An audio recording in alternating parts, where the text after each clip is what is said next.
बेहतर से बेहतर की तलाश कीजिए। बेहतर से बेहतर की तलाश कीजिए। मिल जाए नदी तो समंदर की तलाश कीजिए। टूट जाता है शीशा पत्थर की चोट से। टूट जाए पत्थर ऐसा शीशा तलाश कीजिए।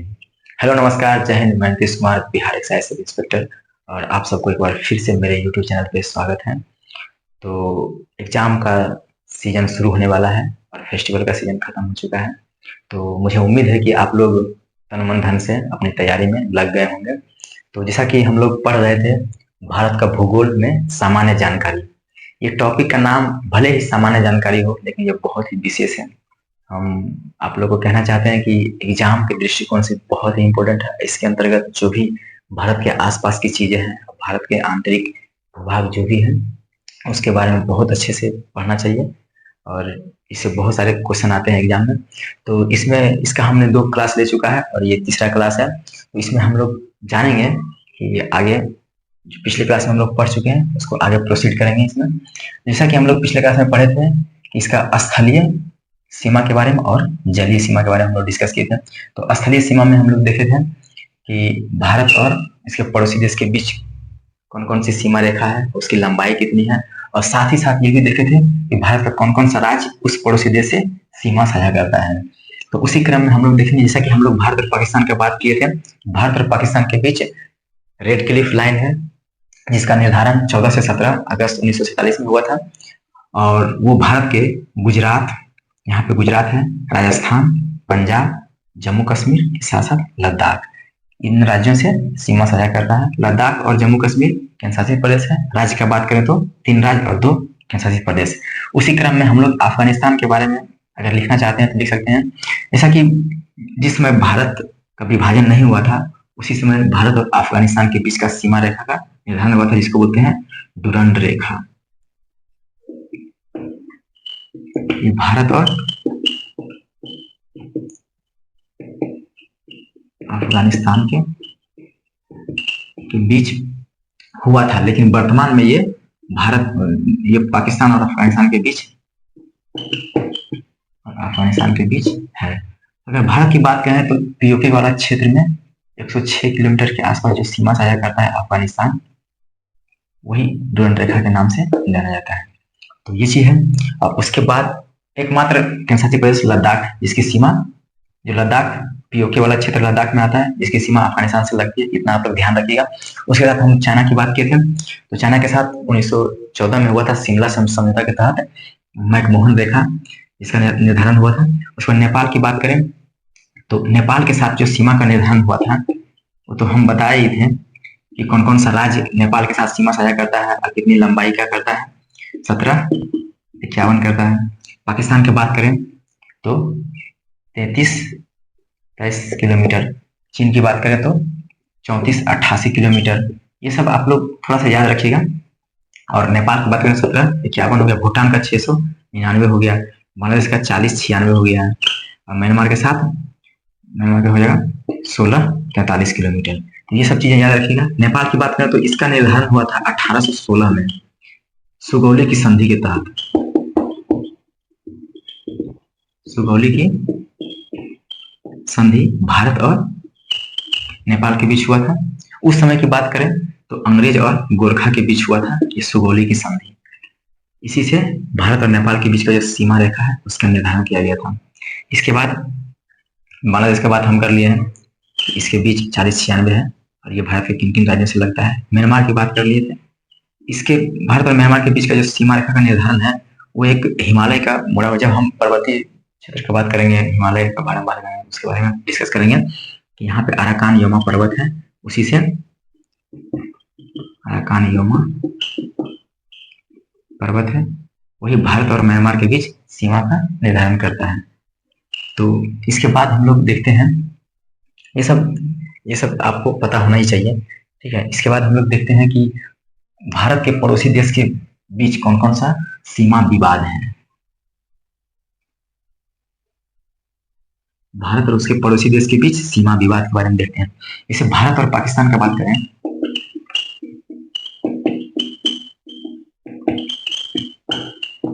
भारत और पाकिस्तान के बीच का अगर बात करें तो हम सबको पता है कि जम्मू कश्मीर का विवाद भारत और पाकिस्तान के बीच है। जम्मू कश्मीर तो होगा ही, जम्मू कश्मीर विवाद तो है ही, इसके साथ साथ सरक्रिक विवाद है, सरक्रिक विवाद जो गुजरात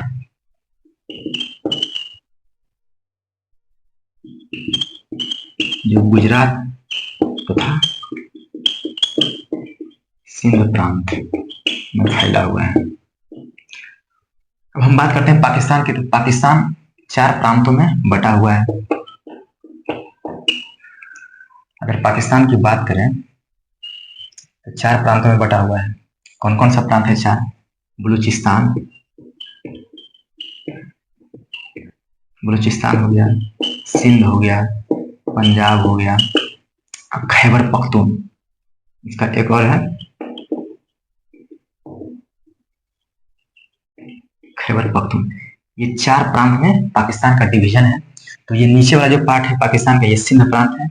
वही सिंध और गुजरात के बीच एक पट्टी टाइप का जगह है जिसको बोलते हैं सरक्रिक, वही विवाद, उसी को लेकर भारत और पाकिस्तान के बीच विवाद है।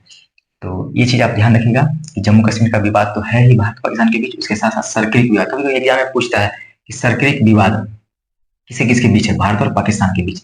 इसके बाद हम लोग देखते हैं भारत और चीन के बीच अभी हाल ही में 2017 में हुआ था डोकलाम विवाद।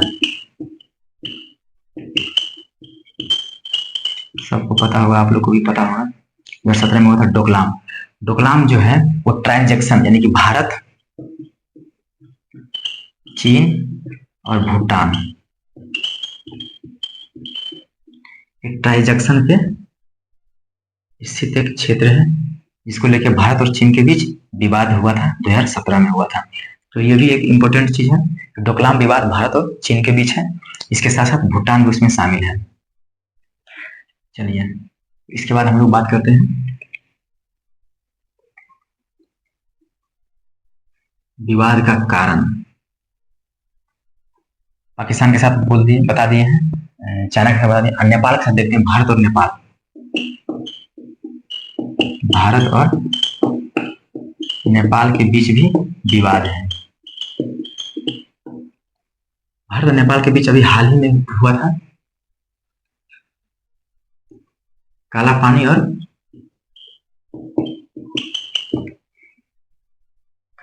और लिपुलेख।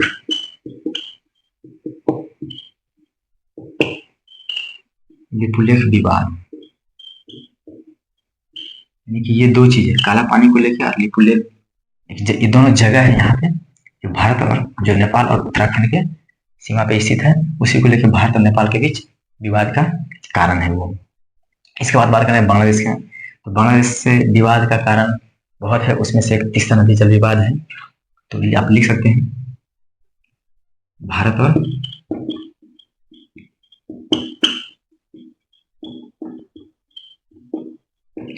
बांग्लादेश के बीच जो विवाद है वो है तीस्ता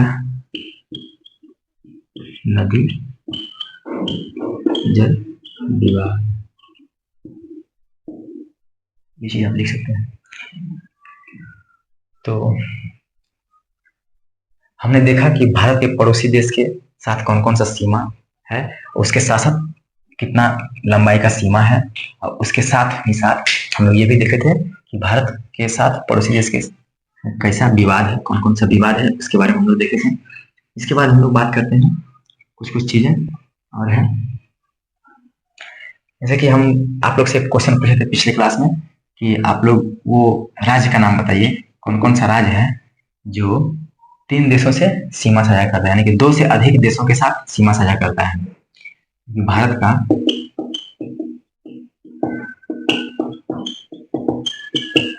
कौन कौन सा राज्य है जो 2 देशों से अधिक, ऐसे भी लिख सकते हैं 2 देशों से अधिक, यानी कि 3, 4, 5 कुछ भी हो सकता है, या 3 भी कर सकते हैं। एडजेक्टिव अगर बात करें तो 3 भी हो जाएगा। जो 2 से अधिक देशों के साथ सीमा साझा करता है। इसका आंसर आप लोग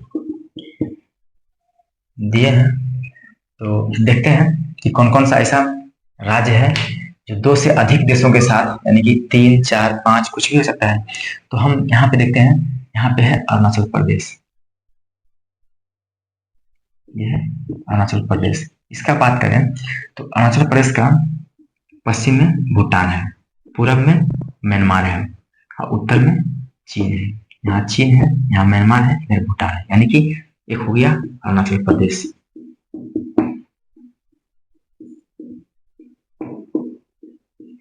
जिसकी सीमा 3 अलग अलग देशों से लगती है।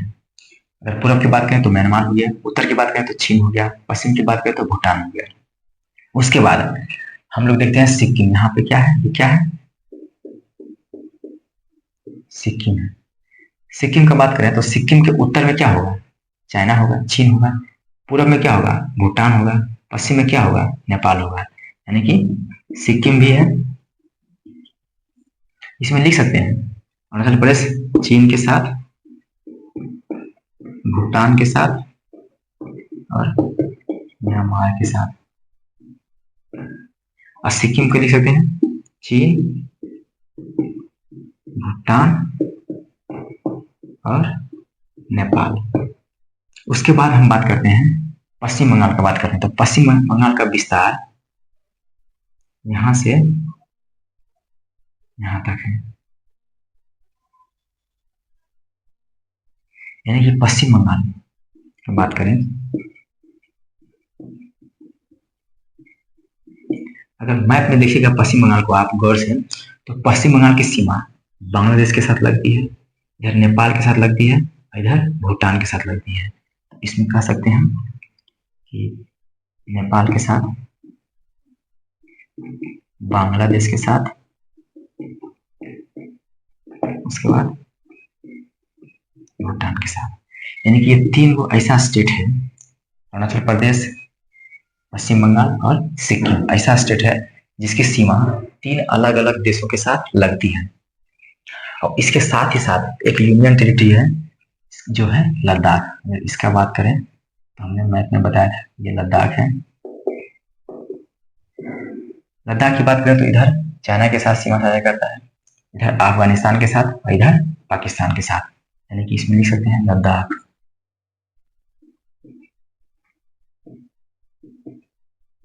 लद्दाख का बात करें तो चीन के साथ,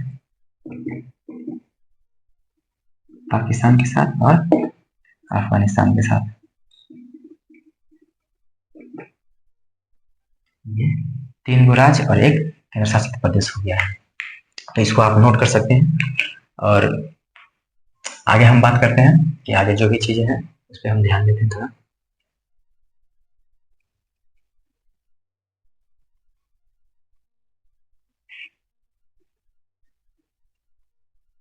तो हमने देख लिया है कि भारत और उसके पड़ोसी देश के साथ जो स्थलीय सीमा साझा करता है उसके बारे में। और अगर भारत की बात करें तो हमने पिछले क्लास में भी पूछा था कि भारत के कितने राज्य हैं जो स्थलीय सीमा या अंतर्राष्ट्रीय सीमा साझा करता है। उसमें हम लोग देख रहे थे गुजरात हो गया, राजस्थान हो गया, पंजाब हो गया, जम्मू कश्मीर, लद्दाख, हिमाचल प्रदेश, उत्तराखंड, यूपी, बिहार, पश्चिम बंगाल, सिक्किम, इधर 7 सिस्टर। तो इन कुल मिला के हम लोग देखते हैं तो 16 राज्य हुआ था जिसकी सीमा अंतर्राष्ट्रीय सीमा या स्थलीय सीमा साझा करता है। इसके बाद हम लोग पूछे थे, हम आप लोग से पूछे थे कि कितने भारत के कितने ऐसे राज्य हैं। क्वेश्चन के तौर पर लेते हैं, भारत के कितने राज्यों की सीमा किसी देश के साथ, न तो किसी देश के साथ लगता है न तो समुद्र के साथ लगता है, यानी कि पूरी तरह से land lock country, sorry land lock state. Bharat कितने राज्यों की सीमा न तो पड़ोसी देश से और न ही तटीय सीमा साझा करता है, यानी कि पूरी तरह से लैंडलॉक्ड है। उसका बात करते हैं तो सबसे पहले इसमें हम इसका आंसर की बात करें तो आप ध्यान दीजिएगा, यहाँ पे हरियाणा है, यानी कि हरियाणा है जो पूरी तरह से लैंडलॉक है। दूसरा बात करें तो यहाँ पे मध्य प्रदेश है, मध्य प्रदेश। उसके बाद बात करते हैं तो यहाँ पे उत्तराखंड है, सॉरी छत्तीसगढ़ है, और इसी के बगल में बात करें जो बिहार से अलग हुआ वो झारखंड है, और आंध्र प्रदेश से अलग होने वाला जो राज्य है तेलंगाना, वो पूरी तरह से, यानी कि ये 5 राज्य ऐसा है जिसकी सीमा न तो किसी अंतर्राष्ट्रीय देश से यानी कि पड़ोसी देश से, न ही किसी कोस्टल एरिया से लगता है। तो आप इसको ध्यान में रखें, 5 गो राज्य है।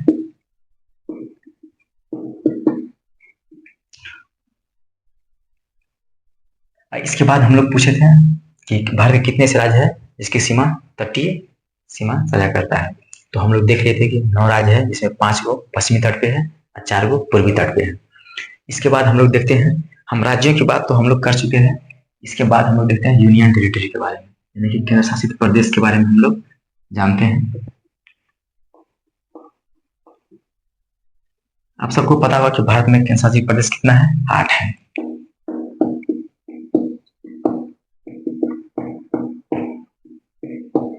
केंद्र शासित प्रदेश की अगर बात करें तो कुल 8 है। उसमें से हम देखते हैं सबसे पहले क्या है, लद्दाख। लद्दाख है जो क्षेत्रफल में, यहीं पे हम लिखते हैं बगल में, क्षेत्रफल में सबसे बड़ा है, सबसे बड़ा लद्दाख। उसके बाद है जम्मू कश्मीर।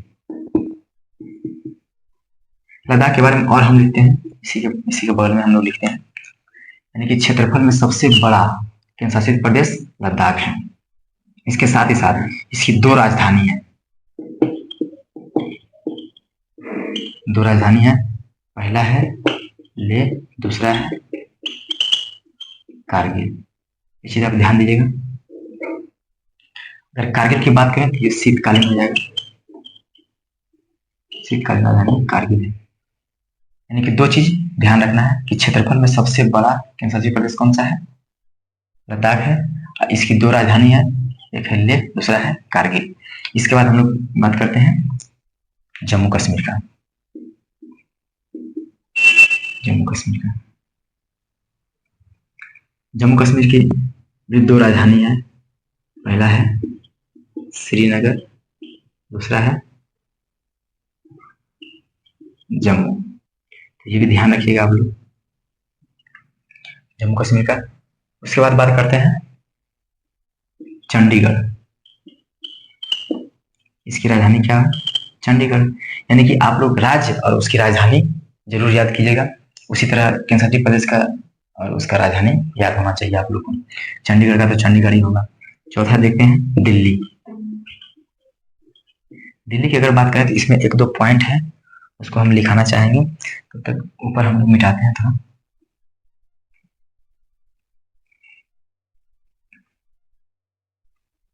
दिल्ली की अगर बात करें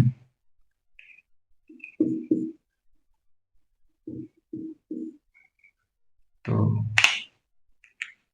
दिल्ली की बात करें तो दिल्ली जनसंख्या की दृष्टि से सबसे बड़ा केंद्र शासित प्रदेश दिल्ली होगा। यानी कि जनसंख्या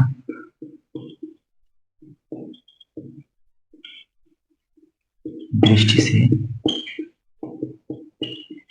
सबसे बड़ा केंद्र शासित प्रदेश दिल्ली है। और दिल्ली एनसीआर, एक पॉइंट यहाँ पे लिखिएगा, दिल्ली एनसीआर यानी कि नेशनल कैपिटल रीजन बनाया गया है। यानी कि हरियाणा और यूपी के बीच, हरियाणा और यूपी के क्षेत्र को मिला के दिल्ली एनसीआर, यानी कि यहाँ पे लिखते हैं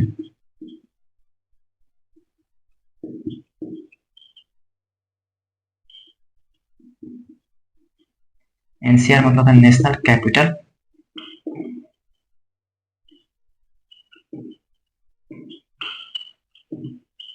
यानी कि राष्ट्रीय राजधानी क्षेत्र।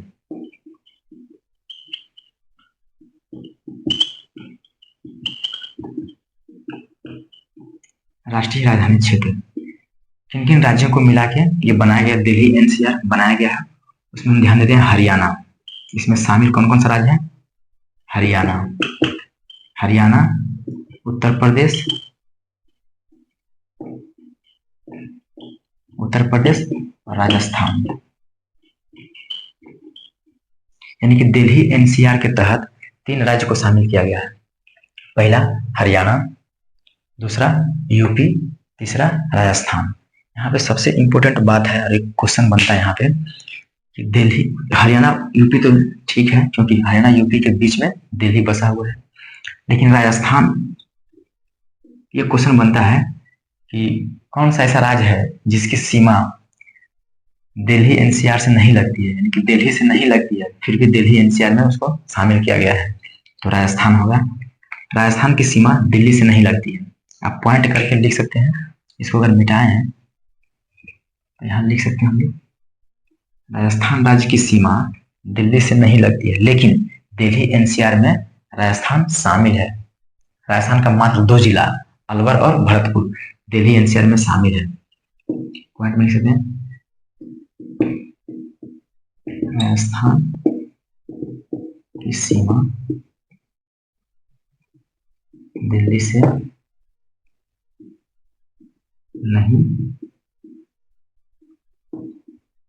नहीं लगती है, परंतु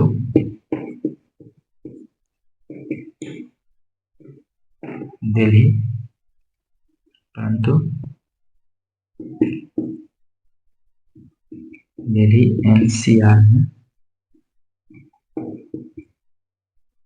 इसके दो जिले अलवर और भरतपुर, तो इसके दो जिले अलवर और भरतपुर शामिल है। ये बहुत ही अच्छा पॉइंट है कि दिल्ली एनसीआर में राजस्थान का 2 जिला अलवर और भरतपुर दिल्ली एनसीआर में शामिल है। ये चीज हो गया है। इसके बाद हम लोग बात करते हैं जलीय सीमा के बारे में। जलीय सीमा, स्थलीय सीमा के बारे में हम लोग बहुत अच्छे से एक एक पॉइंट बात कर लिए हैं। अब हम लोग देखते हैं जलीय सीमा के बारे में। सॉरी, अभी भी कुछ यूनियन टेरिटरी के बारे में बात करना बाकी रह गया है। जैसे हम लोग लद्दाख के बारे में देख लिए थे, जम्मू कश्मीर के बारे में देख लिए हैं, दिल्ली के बारे में देख लिए हैं, और इसके बाद आता है पांडिचेरी। पांडिचेरी, इसका अभी नया नाम क्या है? पुदुचेरी। अगर पुदुचेरी की बात करें तो ये एकमात्र ऐसा केंद्रशासित प्रदेश है जो 3 राज्यों में इसका विस्तार है, फैला हुआ है। पांडिचेरी पुराना नाम है, अभी नया नाम क्या है? पुदुचेरी। तो इसका बात करते हैं, ये 3 राज्यों में फैला हुआ है। कौन कौन सा राज्य में फैला हुआ है? पहला है आंध्र प्रदेश, दूसरा है तमिलनाडु, तीसरा है केरल। अगर आंध्र प्रदेश की बात करें तो पुदुचेरी का यनम आंध्र प्रदेश में पड़ता है। पुदुचेरी का भाग है यनम, जो आंध्र प्रदेश में पड़ता है। और तमिलनाडु की बात करें, तमिलनाडु में है कराईकल और खुद पुदुचेरी।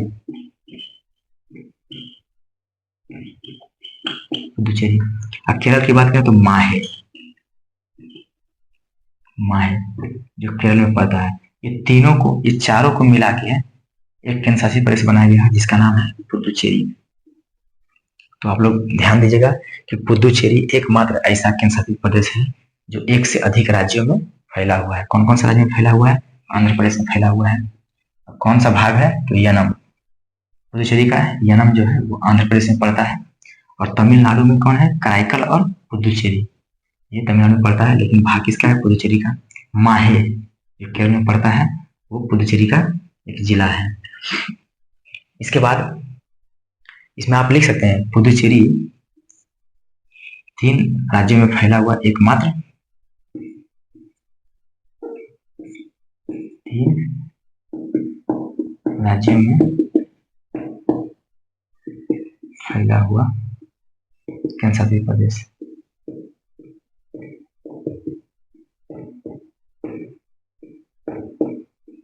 ये सब पॉइंट आप लिख सकते हैं, खुद से भी लिख सकते हैं। यानी कि पुदुचेरी क्या है? 3 राज्यों में फैला हुआ है। कौन कौन सा राज्य में फैला हुआ है? तो आंध्र प्रदेश में फैला हुआ है। और कौन सा भाग है? तो यनम है।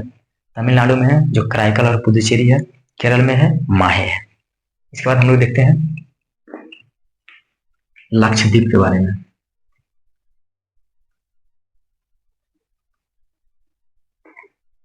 लक्षद्वीप के बारे में देखते हैं।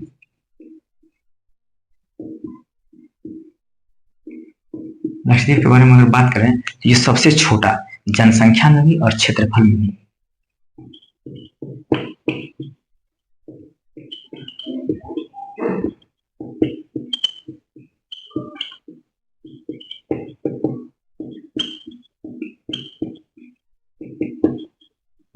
सबसे छोटा यानी कि लक्षद्वीप जो है वो जनसंख्या तथा क्षेत्रफल में सबसे छोटा केंद्र शासित प्रदेश है। लक्षद्वीप के बारे में, इसके बारे में लक्षद्वीप का बात करते हैं तो यहाँ पे कुछ द्वीपों का समूह है, इसलिए इसको लक्षद्वीप बोलते हैं। यहाँ पे अंडमान निकोबार है, इसके बारे में बात करेंगे। और इसके बाद देखते हैं अंडमान निकोबार।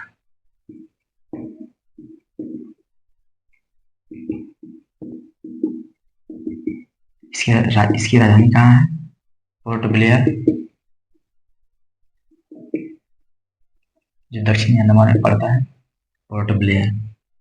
इसके बारे में, द्वीपों के बारे में बहुत अच्छे से हम लोग पढ़ेंगे आगे चल के, लेकिन अभी फिलहाल हम लोग केंद्र शासित प्रदेश के बारे में जानकारी ले रहे हैं। तो बस जो एक एक पॉइंट रहेगा इंपॉर्टेंट उसको हम लिखा देंगे। अंडमान निकोबार हो गया। उसके बाद देखते हैं दमन और दीप। यहाँ दमन है, यहाँ द्वीप है, यहाँ दादर नगर हवेली है। यहाँ दमन, यहाँ द्वीप है, यानी कि दमन और द्वीप। एक क्वेश्चन भी पूछता है, यहाँ पे लिखते हैं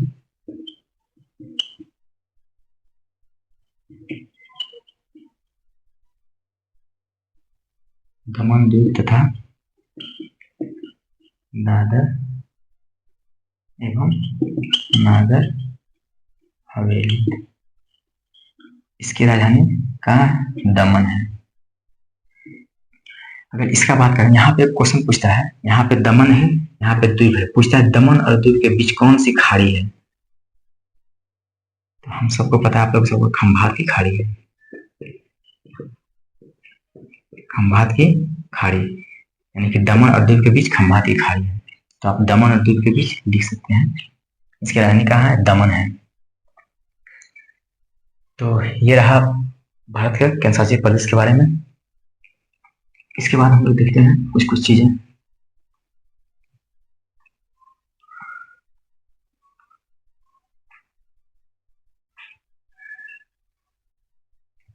जलीय सीमा के बारे में हम लोग बात किए थे।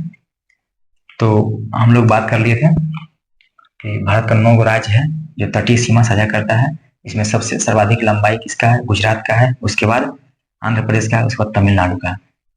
GAT हम लोग देख लिए थे, बहुत अच्छे से देखे थे। इसके बाद हम लोग बात करते हैं, जैसा कि हम लोग जानते हैं कि तट रेखा बहुत कटा छटा होता है। तो भारत का भी बहुत कटा छटा तट रेखा है। उसको एक सीधी लाइन से जब मिला दिया जाता है तो उस लाइन को बोलते हैं आधार रेखा।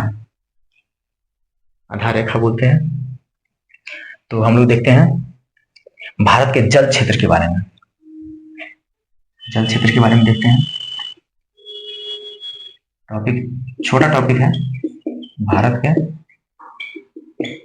जल क्षेत्र। जैसा कि हमने बताया कि भारत का तट क्या है? बहुत कटा छटा है। तो उसको एक सीधी रेखा से मिला दिया गया है।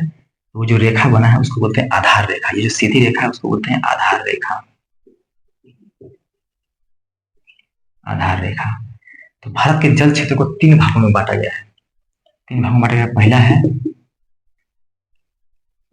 प्रादेशिक क्षेत्र, दूसरा है संलग्न, तीसरा है अनन्य आर्थिक क्षेत्र। अनन्य आर्थिक क्षेत्र, अगर इंग्लिश में बात करें इसको बोलते हैं टेरिटोरियल जोन, इसको बोलते हैं कॉन्टिजियस जोन, इसको बोलते हैं स्पेस। अनन्य आर्थिक क्षेत्र को क्या बोलते हैं? Economical exclusive economical zone, exclusive economical zone बोलते हैं इसको। तो अब इसके बाद बात करते हैं कि इसका विस्तार कहाँ से कहाँ तक है, इसका विस्तार कहाँ से कहाँ तक है, इसका विस्तार कहाँ से कहाँ तक है। तो ये आधार रेखा से 12 नॉटिकल मील या समुद्री मील बोलिए, समुद्री मील, यानी कि एक समुद्री मील में, एक समुद्री मील का बात करें, एक समुद्री मील की बात करें तो 1.8 किलोमीटर के आसपास होता है। ये ध्यान रखिएगा आप लोग, यानी कि एक समुद्री मील में 1.8 किलोमीटर के आसपास होता है। और ये आधार रेखा से 12 समुद्री मील बीच जो डिस्टेंस होता है उसको बोलते हैं प्रादेशिक क्षेत्र बोलते हैं। यानी कि इसमें भारत का संपूर्ण अधिकार होता है, इसके अंतर्गत भारत कुछ भी कर सकता है, यानी कि संपूर्ण अधिकार वाला क्षेत्र होता है। संपूर्ण अधिकार, संपूर्ण अधिकार। और इसका विस्तार कहाँ है?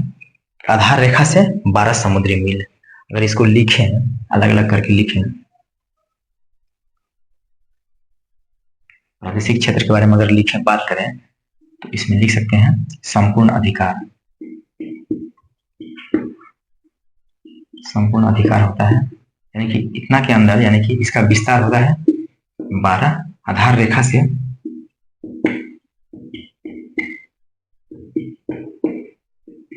12 समुद्री मील। आधार रेखा तो समझ गए आप लोग।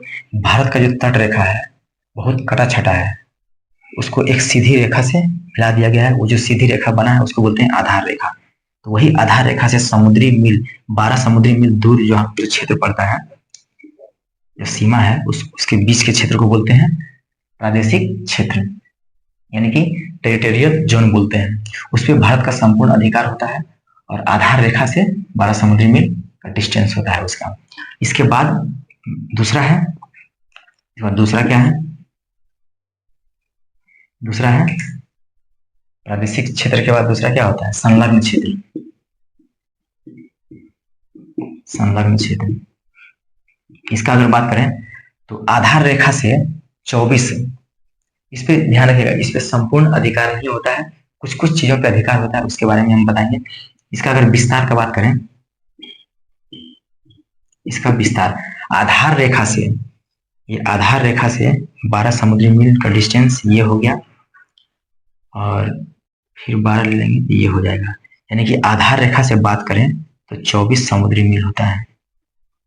आधार रेखा से 24 समुद्री मील का जो डिस्टेंस होता है वो होता है संलग्न क्षेत्र का।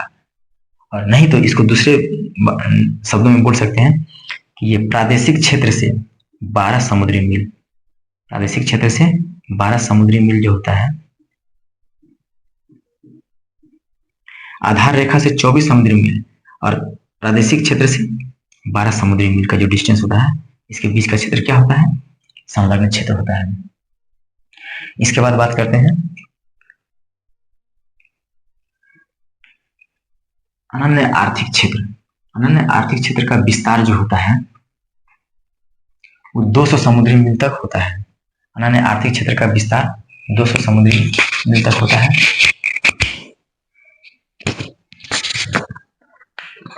थोड़ा सा माइक हम लोग चेंज कर लेते हैं। अनन्य आर्थिक क्षेत्र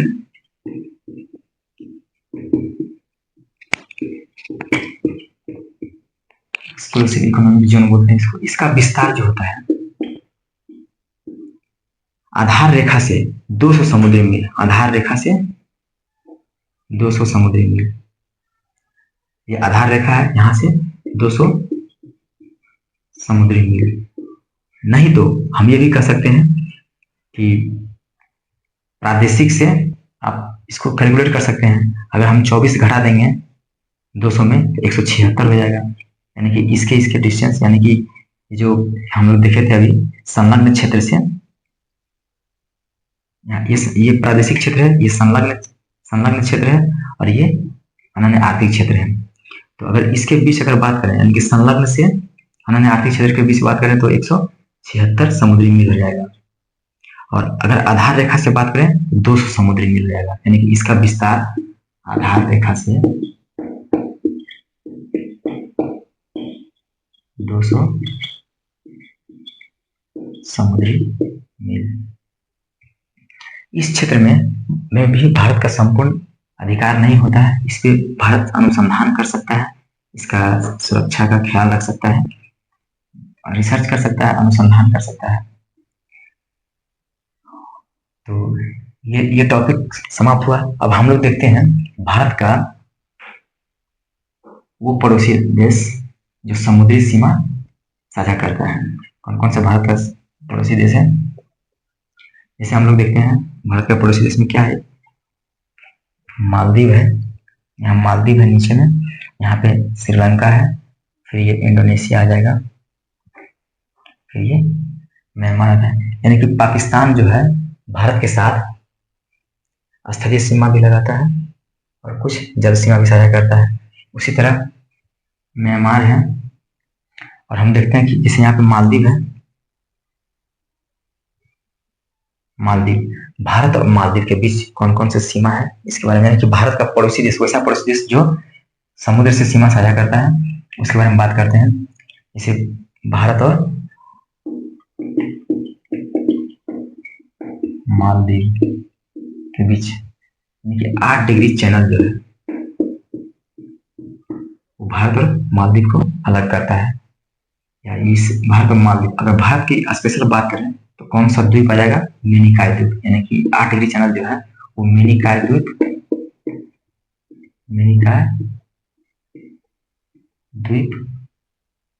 और मालदीव के बीच है। मालदीव के बीच 8 डिग्री चैनल। और भारत और श्रीलंका के बीच बात करें, भारत और श्रीलंका के बीच बात करें तो यहाँ पे पाक जल संधि है, पाक जल संधि।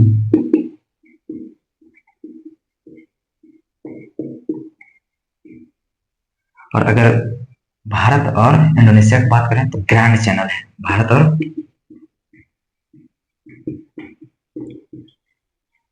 इंडोनेशिया के बीच अगर बात करें तो ग्रैंड चैनल है। भारत और इंडोनेशिया ग्रैंड चैनल जो है वो ग्रेट निकोबार और सुमात्रा द्वीप के बीच में है। इसके बाद हम लोग देखते हैं कि भारत और म्यांमार के बीच कोको चैनल है। यहाँ पे कोको द्वीप है, यहाँ लैंडफॉल द्वीप है भारत का, इसके बीच कोको चैनल है। तो भारत और, यहाँ पे लिख सकते हैं आप लोग कोको चैनल। इस सब के बारे में हम लोग जब द्वीप, अंडमान निकोबार द्वीप के बारे में अगर बात करेंगे, जिसमें पढ़ाएंगे, उसमें बहुत अच्छे से हम लोग बताएंगे कोको चैनल किसी किसी बीच सीमा बनाता है। तो भारत और म्यांमार, कोको चैनल ये भारत और म्यांमार के बीच है।